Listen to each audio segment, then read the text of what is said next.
ஆண்டவர் TMX முறுக்கு கம்பிகளின் அரசன்.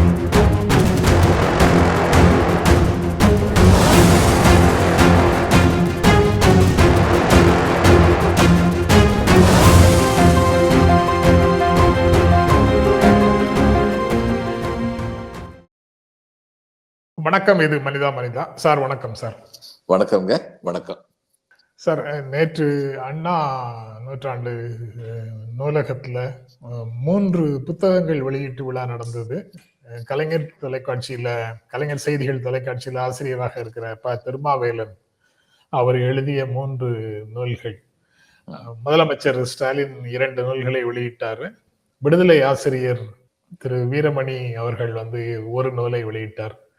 அது ஏன் ஒரு நூல் மட்டும் அவருக்கு வெளியிட வேண்டிய நிலை வந்ததுங்கிறதையும் நீங்க புக்கை பார்த்தா தெரிஞ்சிடும் சார். இது முதல்ல தீரர்கள் கோட்டம் திமுக அப்படின்னு திராவிட இயக்கத்துல, அதாவது திமுக திராவிட இயக்கம் நீதி கட்சி தொடங்கி திமுக ஃபுல்லா அவங்க பல தலைவர்கள், சாதாரண தொண்டர்கள் செய்த தியாகங்களின் தொகுப்பாக முதல்ல ஒரு தியாகிகளுடைய இடம்னு அந்த நூல் இருக்கிறது. அதுக்கப்புறம் அதிலிருந்து திராவிட இயக்கத்தினுடைய கொள்கைகளை விவரிக்கக்கூடிய வகையில திராவிட அரசியல், திராவிட அரசு இயல் அப்படின்னு ஒரு நூல். அந்த கொள்கையையும் அதுக்கப்புறம் நிர்வாக ரீதியாக அவங்க செய்ததையும் சொல்ற விதமாக இருந்தது. அந்த 2 நூல்களையும் முதலமைச்சர் வெளியிட்டாரு. 3வது நூல் முறை செய்து காப்பாற்றும் முதலமைச்சர் அப்படின்னு ஸ்டாலின் தொடர்பாக இருக்கக்கூடிய செய்திகள். இந்த 4 ஆண்டு காலத்துல அரசு செய்தது என்ன அப்படிங்கறதை பற்றிய குறிப்புகளாக இருந்தது. அதை அவரே வெளியிட முடியாது, அது நியாயம் இல்லைன்னு முடிவு பண்ணிட்டாங்க. அதனால திராவிடர் கழக தலைவர் அவர் வீரமணி வெளியிட்டார் சார். இந்த 3 நூல்கள் வெளியிட்டாங்க. சுபவீர பாண்டியன் அதை பற்றி இன்ட்ரோடக்ஷனும் கொடுத்தாரு. இந்த 3 நூல்களை பற்றி நான் படிக்கல, நேற்று வாங்கினேன். சுபவி பேசியதுல இருந்தும் முதலமைச்சர் பேசியதுல இருந்தும் புரிந்து கொண்டதை மட்டும் உங்களுக்கு அறிமுகமாக சொன்னேன் சார். தொடர்ந்து நூலகங்கள், புக் வெளியீடு, அறிவு திருவிழான்னு ஒரு புத்தக காட்சி நடத்துறது, இப்போ பொதுவான புத்தக காட்சி ரொம்ப நாளா நடந்துட்டு இருக்கிறத மீண்டும் சென்னையில நடத்துறது, அதை மாவட்டந்தோறும் எக்ஸ்டெண்ட் பண்ணினது, இப்படின்னு இந்த அறிவு சைட்ல, அறிவு பரப்பல் அப்படிங்கிறதுல ரொம்ப தீவிரமாக அரசு செயல்படுவது போலவே தெரியுது. அதனுடைய முக்கியத்துவமும் பேச வேண்டியதாக இருக்கு சார். நீங்க எப்படி பாக்குறீங்க சார்? இந்த வாசிப்பு பழக்கத்தை ஏற்படுத்துறது மிக மிக தேவையானதாயிடுச்சு இந்த காலத்துல. எல்லாம் வாட்ஸ்அப் பார்த்துட்டே போற ஒரு கூட்டமாத்தான் இளைஞர் கூட்டம் ஆகிக்கிட்டு இருக்கு. இந்த நுனிப்புல் மேயறதுங்கிறது அவங்களை அறிந்தோ அறியாமலோ நுனிப்புல் மேயும் போக்கு வளர்ந்து விட்டது. அதனால இந்த வாசிக்கிற பழக்கத்தை இவங்களுடைய திராவிட இயக்கம்னா என்னங்கிறத பற்றி திமுகவுடைய தொண்டர்கள் அனைவரும் உணர்ந்து கொள்ளணும்னு முரசொலி மாறன் அந்த காலத்திலேயே அந்த புஸ்தகத்தை உங்களுக்கு நினைவு இருக்கும், ஒரு நூல் எழுதினார். அது இன்னைக்கு ரொம்ப முக்கியம். அதாவது இந்தந்த காரியங்கள்லாம் செய்யறோம், திராவிட அரசு என்ற பெயரால் இலங்குகின்ற இந்த திராவிட முன்னேற்ற கழக அரசு இந்தந்த காரியங்கள்லாம் செய்யறோம் அப்படி சொன்னா, இவைகள் எல்லாம் பல மலர்கள், ஒவ்வொன்றும் ஒரு மலர். ஆனால் இவை அனைத்தும் தொடுக்கப்பட்ட ஒரு மலர் மாலையின் அங்கங்கள், தனித்தனியா கிடையாது. இது எல்லாத்துக்கும் பின்னாடி ஒரு லாஜிக் இருக்கு. அதுதான் இந்த இவங்க திராவிட இயக்கம் சொல்றதோ அல்லது கம்யூனிஸ்டுகள் பொது உடைமை இயக்கம் சொல்றதோ, எல்லோருக்கும் எல்லாமும், the last man in the queue should be attended to, ஒருங்கிணைந்த வளர்ச்சி அமைய வேண்டும், பிறப்புக்கும் எல்லா உயிர்க்கும், இது எல்லாமே இதனுடைய அடிப்படை தத்துவம். இந்த அடிப்படை தத்துவத்தின் காரணமா தான் இப்படிப்பட்ட செயல் திட்டங்கள் வருகின்றன அப்படிங்கிறத புரிஞ்சுக்கிறது ரொம்ப அவசியம். செயல் திட்டங்களை பத்தி மட்டும் பேசிக்கிட்டு இருந்தா சில சமயங்கள்ல குழப்பங்கள் கூட வரும். செல்ஃப் கான்ட்ரடிக்டரியா இருக்குன்னு கூட சொல்லுவாங்க. நீங்க கடவுள் இல்லை, கடவுள் மறுப்பு அப்படிங்கிற ஒரு திராவிட கழகத்திலிருந்து வந்தவங்க, ஒன்றே குலம் ஒருவனே தேவன் சொல்லி அண்ணா சொன்னாரு. இது எதுக்கு கோயிலுக்கு போறாங்க, வேற வேற கோயிலுக்கு போறவங்களை எல்லாம் ஏன் சப்போர்ட் பண்றீங்க? நீங்க கோயிலுக்கு போற போராட்டத்தை எதுக்கு ஆதரிக்கிறீங்க? தீண்டாமை ஒழிப்பு எதுக்கு ஆதரிக்கீங்க? இது சில பேருக்கு ஒன்றுக்கொன்று மாறுபட்டதா தோன்ற இயலும். ஆனால் அது அப்படிப்பட்ட மாற்றங்கள் கிடையாது அப்படிங்கிறத விளக்குறது தான் இந்த இயக்கத்தை பற்றிய நூல்கள். அந்த விதத்துல இது ரொம்ப முக்கியமானதுன்னு சொல்லி நினைக்கிறேன். வாசிப்பு பழக்கம் அதிகரிக்க வேண்டும் ஜென்ரலாவே. அது அறிவியலாக இருக்கட்டும், பொதுவியலாக இருக்கட்டும், சமூகவியலாக இருக்கட்டும், எதை பத்தியும் நுனிப்புல் மேயாம ஆழ்ந்து படிக்க வேண்டும் அப்படிங்கிற பழக்கத்தை ஏற்படுத்தணும். நாங்கள்லாம் வந்து பள்ளிக்கூடத்துல படிச்ச போது பாரதியார் புஸ்தகம் இது மனப்பாட பகுதின்னு ஒண்ணு இருந்தது எங்களுக்கு. தமிழ் டெக்ஸ்ட் ஆமா. வந்து உங்களுக்கும் இருந்துச்சு. அந்த இருந்தது. மனப்பாட பகுதி வந்து ரொம்ப ரொம்ப அழகான பகுதிகள் வந்து கம்பராமாயணத்துல இருந்து துவங்கி பாரதியார் பாட்டு வரைக்கும், ஆண்டாள் பாட்டுல இருந்து ஆரம்பிச்சு எல்லாமே வந்து அந்த மனப்பாட பகுதியில வந்து இருந்தது. எங்களுக்கு வந்து ஆண்டாளுடைய திருப்பாவில இருந்து 9வது பாடல் வந்து எங்களுக்கு மனப்பாட பகுதி. இன்னைக்கு வரைக்கும் எனக்கு தெரியும். தூமணி மாடத்து சுற்றும் விளக்கெரிய தூபம் கமழ துயிலனை மேல் கண் வளரும் மாமன் மகளே மணிக்கதவம் தாழ்தருவாய் மாமீர் அவளை எழுப்பீரோ மகள்தான் ஊமையோ அன்று செவிடோ அனந்தலோ ஏமப் பெருந்துயில் மந்திரப்பட்டாளோ மாமாயன் மாதவன் வைகுந்தன் என்றென்று நாமம் பலவும் நவீன்றேலோர் எம்பாவாய். 12 வயசுல படிச்சது. இன்னும் எனக்கு மனசுல அப்படி இருக்கு. இந்த அந்த வயசுல இந்த மாதிரி மனப்பாடம் பண்றதுல எல்லாம் ஒரு பெரிய வசதி என்னன்னாங்க, பல சிவர்கள் எல்லாத்தையும் புரிஞ்சு அந்த வயசுல மனப்பாடம் பண்ணல. அது மனசுல பதிஞ்சதுனால இன்னைக்கு அதை வந்து நம்ம பகுத்து பார்க்கிறோம், பகுத்து உணர முடியுது. இது மாதிரி பல வாசிப்பு இருப்பதனால், மனனம் செய்யும் பழக்கம் இருப்பதனால் பல நல்ல சிந்தனை கீற்றுக்கள் தோன்ற முடியும். தொடர்ந்து நம்முடைய உள்ளம் பண்பட்டு கொண்டே இருக்க முடியும். அதனால நிச்சயமா வந்து இந்த வாசிகர் பழக்கத்தை ஏற்படுத்துறது நல்லது. அது இன்னைக்கு உள்ள காலகட்டத்துல இது என்ன திராவிட இயக்கம், எதுக்காக பிஜேபிக்கு இவங்களுக்கு இப்படிப்பட்ட முரண்பாடு அப்படிங்கலாம் தெரிஞ்சுக்கிறதுக்கு இதெல்லாம் நிச்சயமா தெரிஞ்சுக்கணும். அவர் முதல்வர் நல்ல முடிவுக்கு வந்திருக்காரு. முறை செய்து காப்பாற்றும் முதல்வர் அப்படிங்கிறத வந்து தானே வெளியிடக்கூடாது அப்படின்னு நல்ல முடிவுக்கு வந்திருக்கிறாரு. இது குறளை அடியொற்றி எழுதப்பட்ட வரிகள். முறை செய்து காப்பாற்றும் மன்னவன் மக்களுக்கு இறையென்று வைக்கப்படும் அப்படின்னு சொல்லி அன்னைக்கு குறள் சொல்லுச்சு. மன்னவன் என்பது இன்று அரசு என்று மாற்றிக்கொள்ள வேண்டும். குடியரசில் அரசின் நிர்வாகத்தில் இருப்பவர் முதல்வர் என்ற அளவுல அவங்க என்ன செஞ்சிருக்காங்க, முதல்வர் என்ன செஞ்சிருக்காரு, தன்னுடைய தலைமையின் கீழ் உள்ள அரசுல வந்து என்ன செஞ்சிருக்காரு அப்படிங்கிற பற்றி ஒரு நூல் வந்ததும் பொருத்தம், அதை இவர் வெளியிடாததும் பொருத்தம், அது வந்து திராவிடர் கழக தலைவர் ஆசிரியர் வெளியிட்டது இன்னும் பொருத்தம். சரி, நீங்க சொன்னதனுடைய நீட்சியாக சில நண்பர்களுடைய உணர்வுகளை தான் நான் கேள்வியாக கேட்கிறேன் சார். இப்போ என்ன நடக்குதோ அதை பத்தி மட்டும் பேசாம எப்போதும் வரலாறு, 100 ஆண்டு கால வரலாறு, 1000 ஆண்டு வரலாறுன்னு மீண்டும் மீண்டும் பழசையே படிக்க சொல்றீங்களே, அது ஏன் அப்படின்னு கேட்கறதுக்கு என்ன பதில் சொல்வீங்க? நாம் எங்கே இருந்தோம் என்பதை உணர்ந்து கொள்வதற்கும், நாம் எங்கு செல்ல வேண்டும் என்பதை அறிந்து கொள்வதற்கும் நம்முடைய வரலாறு நமக்கு உதவும். ஒரு காலத்துல வந்து தமிழர்கள் வந்து வேலை கொடுப்பவர்களாக இருந்தோம், ஜாப் ப்ரொவைடர்ஸ். இன்று வேலை தேடுபவர்களாக மாறி இருக்கிறோம், ஜாப் சீக்கர்ஸ். இது ஒரு வீழ்ச்சி. இன்னைக்கு ஜாப் சீக்கிங்னால அமெரிக்காவுக்கு போறதுனால எனக்கு பணம் வந்துடலாம். நான் அடிக்கடி சொல்லுவேன், நம்ம ஊருக்காரர் ஒருத்தர் அங்க இதுல இருக்காருங்க, அவர் பேர் என்ன, கூகுள்ல இருக்காரு சார். கூகுள்ல வந்து அவருக்கு 200 கோடி ரூபாய் சம்பளம் கிடைக்குதுன்னு வைங்க, நமக்கு சந்தோஷம்தான். என்னுடைய ஊரை சேர்ந்த ஒருத்தர் அங்க போயிருக்காரு, அவருக்கு வருஷத்துக்கு 200 கோடி ரூபாய் சம்பளம் கிடைக்குதுன்னா. ஆனால் அவருடைய முயற்சிகளின் காரணமாக, அவருடைய கிரியேட்டிவிட்டியின் காரணமாக அந்த நிறுவனம் வந்து 2000 கோடி ரூபாய் சம்பாதிக்குது, 20,000 கோடி ரூபாய் சம்பாதிக்குது. இப்ப இங்க அப்படிப்பட்ட ஒரு கம்பெனி நிறுவப்பட்டிருக்கும் என்றால் அப்ப அந்த சம்பாத்தியம் எல்லாம் இங்கவே வந்து சேரும். இப்ப சோகோ வந்து அந்த விதத்துல வந்து ஒரு வரவேற்க தகுந்த ஒரு அமைப்பு. நிச்சயமாக உள்ளூர்ல வந்து அவர் வந்து இந்த யூனிட் ஆரம்பிச்சிருக்காரு, உள்ளூர்ல வேலை கொடுக்குறாரு, தன் லாபத்தை வந்து அவர் வந்து பகிர்ந்துக்கிறாரு, உள்ளூர்ல பகிர்ந்துக்கிறாரு, வெளியூர்லயும் பகிர்ந்துக்கிறாரு. இப்போ இப்படி நம்ம வந்து இப்ப இந்த பார்மசூட்டிக்கல் கம்பெனி, நான் வந்து chairman of national pharmaceutical pricing அத்தாரிட்டின்னு சொல்லி இருந்தேன்.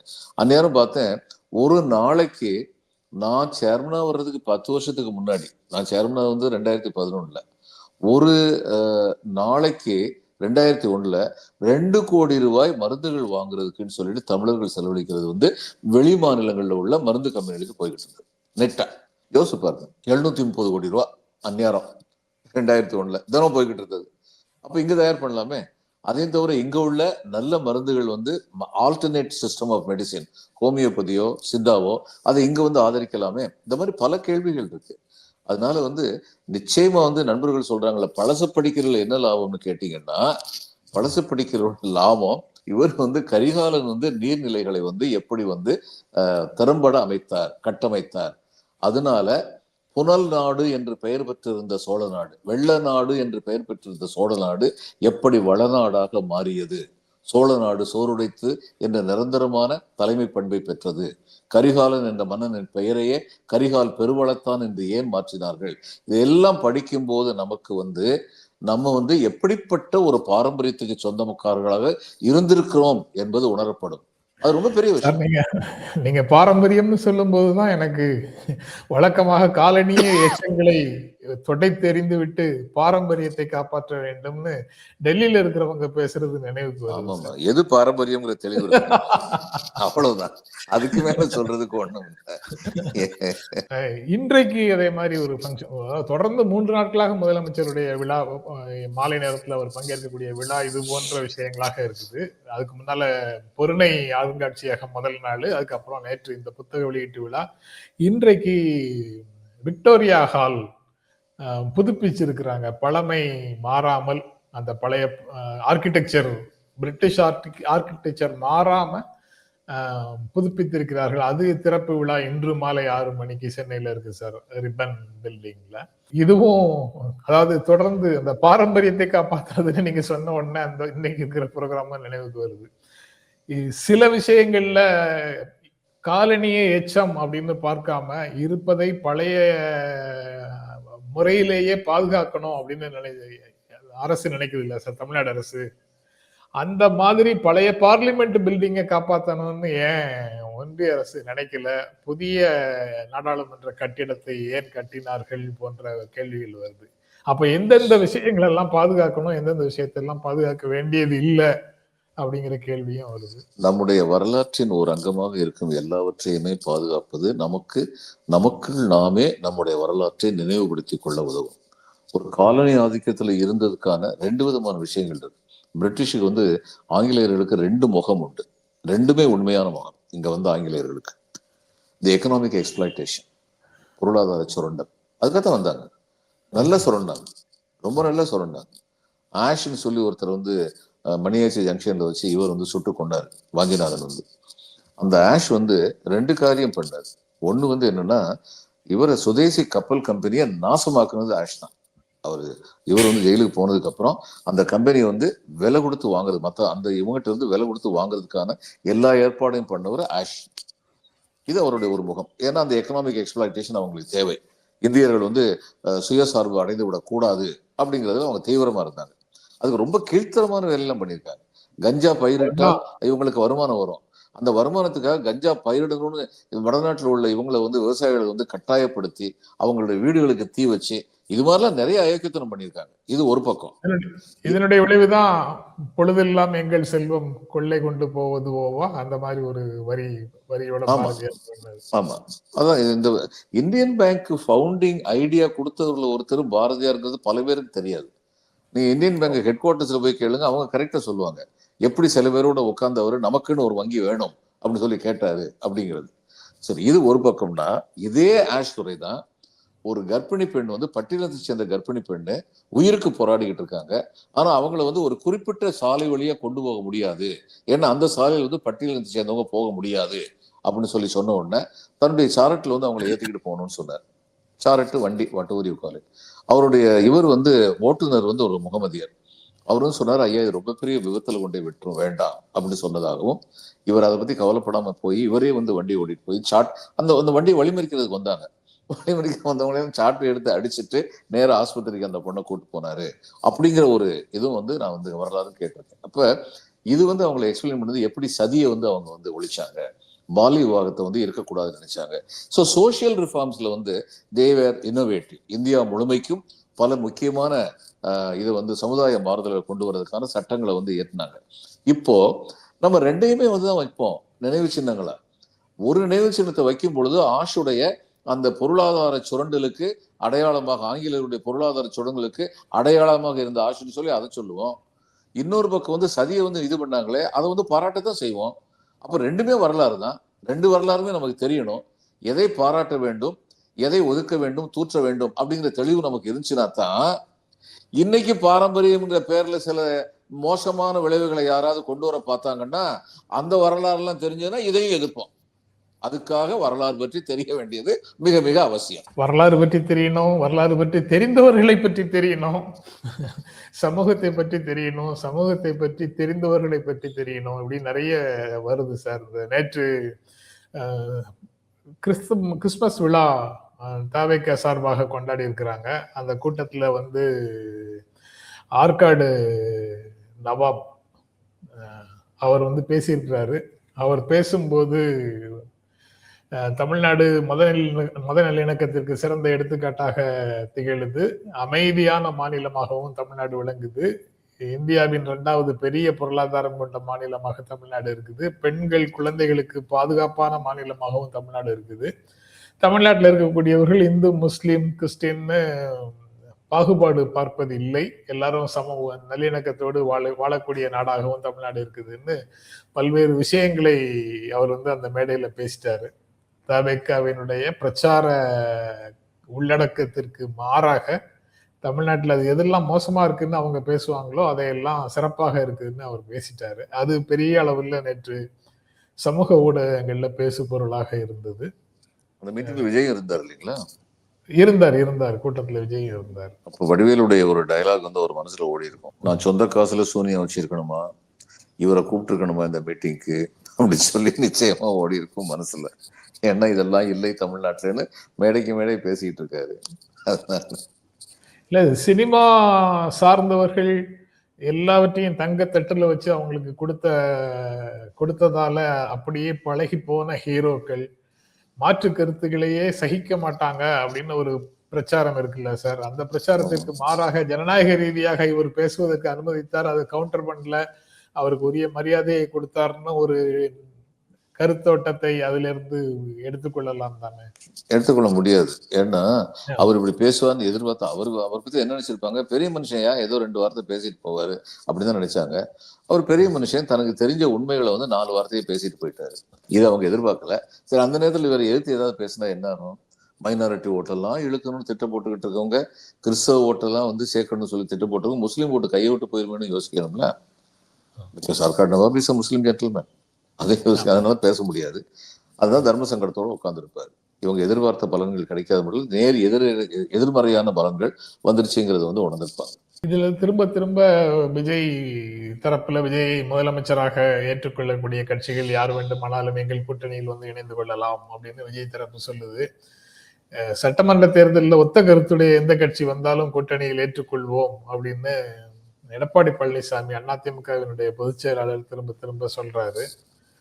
பாஜகல இருந்தும் தவேக விருப்பப்பட்டால் பாஜக கூட்டணியில் சேர்ந்து கொள்ளலாம் அப்படின்னு ஒரு அழைப்பை விடுக்கிறாரு. ஆனா அவங்க தவேக சார்பாக கொள்கை எதிரின்னு சொன்னவங்களோட கூட்டணி இல்லை, எங்களை முதலமைச்சர் என்று ஏற்றுக்கொண்டால் அதிமுகவோட கூட்டணிங்கிறத சொல்லாம சொல்றாங்க. அது அப்படி ஃப்ளூயிடா அந்த பக்கமும் இந்த பக்கமும் பந்து போயிட்டு வந்துகிட்டே இருக்கிற மாதிரி தினந்தோறும் யாராவது ஒருத்தர் ஏதாவது பேசிட்டு இருக்கிறாங்க சார்.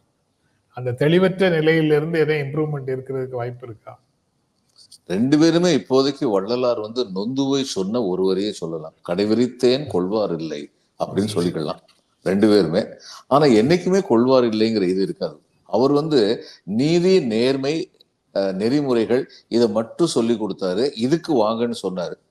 ஆனா இன்னைக்கு அரசியல்ல உள்ளவங்க எங்ககிட்ட சிபிஐ இருக்கு, எங்ககிட்ட இடி இருக்குன்னா சொல்லக்கூடிய வல்லமை படைத்தவர்கள்.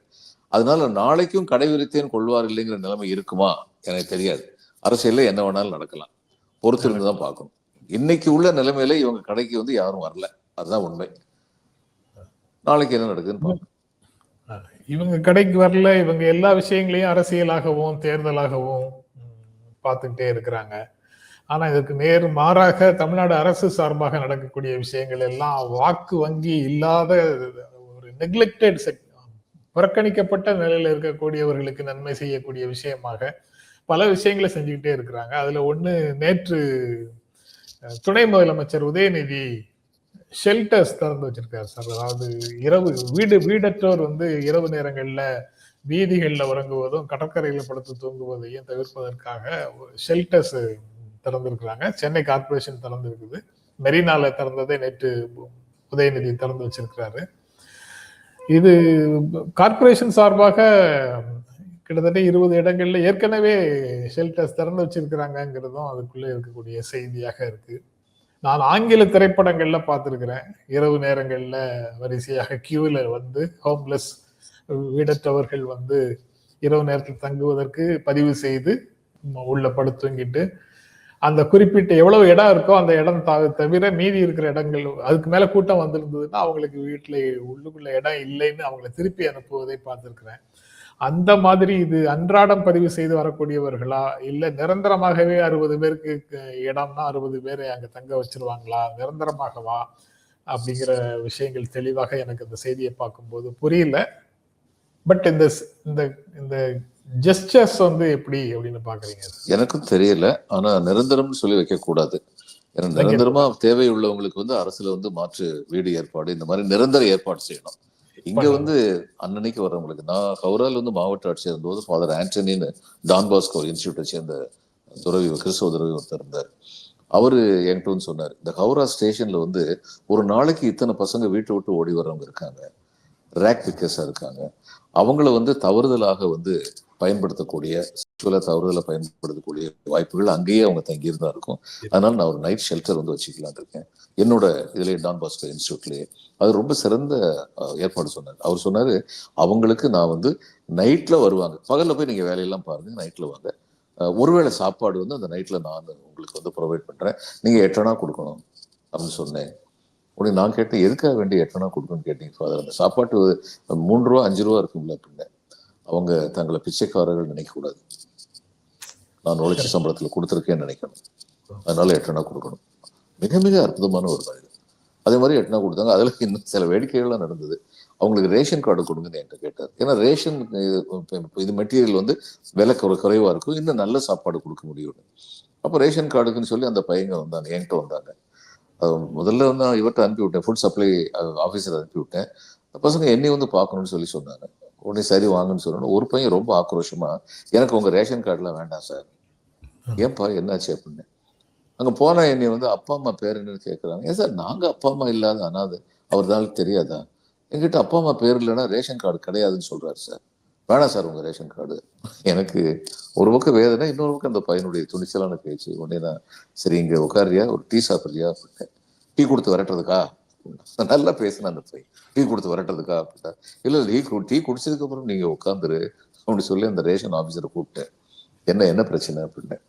சார் இந்த ration card distribution rules 17 subsection 8 படி சார், இவங்களுக்கு எல்லாம் அப்பா அம்மா தெரியாம கொடுக்க முடியாது சார் அப்படின்னாரு. நான் சொன்னேன், அதுவும் உண்மைதான். அதே சமயம் நீங்க எங்க ஹவுரால வந்து ஒரு வசதியான ஒரு இடம், ஹவுரா இங்க இருக்கீங்க, இந்த கூச்பிகார் மாதிரி கொஞ்சம் வசதி இல்லாம 300 கிலோமீட்டர் தள்ளி இருக்குல்ல, அந்த மாதிரி இடங்களுக்கெல்லாம் அனுப்புறதுக்கான அதிகாரம் எனக்கு உண்டுங்கிறது நிஜம்தான் இல்லைங்களா அப்படின்னு. சார் இது வந்து ரூலை மாற்ற முடியாது, அந்த ரூல்ல ஒரு செக்ஷன் இருக்கு, குவாலிஃபைங் செக்ஷன், எக்ஸம்ஷன் செக்ஷன் ஒன்று இருக்கு. மாவட்ட ஆட்சியர் வந்து பரிந்துரைத்தார்னா அந்த மாதிரி எல்லாம் இல்லாம இருக்கும்போது கூட ரேஷன் கார்டு குறுக்கெல்லாம் இருக்கு சார்னாரு. அதை கொடுங்க, கூச்பிகாருக்கு போகாதீங்க, இங்கே இருந்துக்குங்க. அவர் கொடுத்தாரு. உடனே இந்த பசங்கிட்ட எல்லாம் சொன்னேன், இன்னும் ஒரு வாரத்துல உங்களுக்கு ரேஷன் கார்டு வந்துடும் அப்படின்னு சொல்லி அவங்களை அனுப்பி வச்சேன். அதாவது ஒரு தனி மனிதர், ஒரு துறவி, இந்த குழந்தைகள் வந்து செக்ஷுவலி ராங்லி எக்ஸ்ப்ளாய்ட் பண்ணப்பட்டு விடக்கூடாதுன்னு நினைச்ச மாதிரி தான் இந்த டெய்லி வர்றவங்களுக்கு வந்து அங்கே இடம் கொடுத்தாங்கன்னா அனாதரவான பெண்கள் சில சமயம் கூட அங்கே வர முடியும். அதனால அவங்களுக்கெல்லாம் வந்து இந்த பெர்மனன்ட் பேசிஸ் இல்லாமல் அன்னைக்கு தேவை உள்ளவங்களுக்குன்னு சொல்லி இருந்தால் சிறப்பாக இருக்கும். அதில் இன்னொன்று நம்ம பாராட்ட வேண்டியதுங்க, பொதுவாக வந்து இந்த பொதுநல தொண்டு புரியணும்னு சொல்லி வர்றவங்க இது மாதிரி இன்னோவேட்டிவா யோசிப்பாங்கன்னா பார்த்துருக்கேன் நான். ஒரு அரசு, இப்போ நீங்க சொன்னீங்க இதுல வந்து இது ஓட்டு கிடைக்க போதான்னு, உதயநிதியோ ஸ்டாலினோ அரசியல்வாதி இல்லாதவர்கள் இல்லை. அவர்களுக்கு இன்னைக்கு அரசியல் செய்யணுங்கிறது நல்லா தெரியும், அந்த அரசியல் நல்லா செய்யறாங்க. ஆனா அதோட நிறுத்திக்கல, அதுதான் முக்கியமான விஷயம். இல்லைன்னா மாற்றுத்திறனாளிகளுக்கு வந்து ரிசர்வேஷன் கொடுக்கறதுல வந்து இவங்களுக்கு என்ன ஓட்டு கிடைக்க போகுது, எந்த இடத்த பிடிக்க போறாங்க? அதனால ஒரு பக்கம் வந்து தாங்கள் செய்த மக்களுக்கு நல்ல செயல்கள் செய்து பெரும்பான்மை மக்களுடைய ஆதரவை பெற்று அரசு அமைக்கணுங்கிறது நேர்மையான அரசியல். அதை பண்றாங்க, பண்ணணும், வரவேற்க தகுந்த. ஆனா இன்னொரு பக்கம் அதோட நிறுத்திக்கிடாம இந்த நான் முதல்வன் திட்டத்துல வந்தவங்க எத்தனை பேருக்கு வந்து இப்ப இதுல வந்து காலேஜுக்கு போற பசங்களுக்கு எல்லாம் வந்து ஸ்காலர்ஷிப் கொடுக்குறாங்களே, அவங்களுக்கு வாக்குரிமையே கிடையாது. அந்த பெண்களுக்கும் பசங்களுக்கும் கவர்மெண்ட் ஸ்கூல்ல இருந்து படிச்சு போற பசங்களுக்கு அதுல என்ன இவங்களுக்கு வந்து ஓட்டு கிடைக்க போகுது? ஆனால் அடுத்த தலைமுறையை பற்றி சிந்திப்பது அப்படிங்கிறது தான் நம்ம முதல்வர்கிட்ட வந்து பல சமயங்கள்ல வெளிப்பட்டிருக்கு. இதுவும் அப்படிப்பட்ட ஒரு உதாரணம்.